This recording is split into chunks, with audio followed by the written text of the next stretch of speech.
ಇದು ಮೊಸರು ಮಿಕ್ಸಿ ಮಾಡ್ಕೊತಾ ಇದ್ದೀವಿ.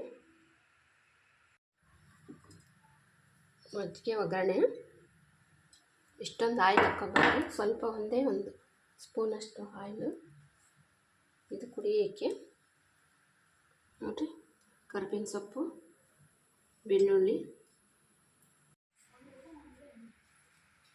ಸ್ವಲ್ಪ ಸಾಸಿವೆ,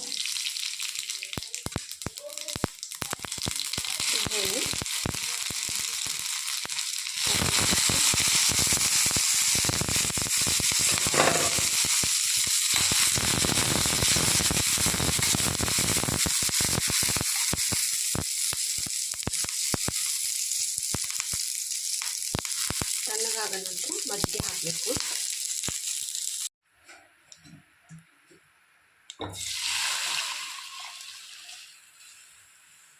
ಇದು ಕುಡಿಯೋಕ್ಕೆ ಮಾಡ್ತಿರೋದು.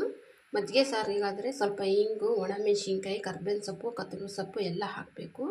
ಅನ್ನಕ್ಕೆ ಚೆನ್ನಾಗಿರುತ್ತೆ, ತುಂಬಾ ಚೆನ್ನಾಗಿರುತ್ತೆ, ಮತ್ತು ಹೆಲ್ತಿಗೂ ಒಳ್ಳೆಯದು. ಲೈಕ್ ಮಾಡಿ, ಶೇರ್ ಮಾಡಿ, ಕಮೆಂಟ್ ಮಾಡಿ, ಸಬ್ಸ್ಕ್ರೈಬ್ ಮಾಡೋದು ಮರಿಬೇಡಿ.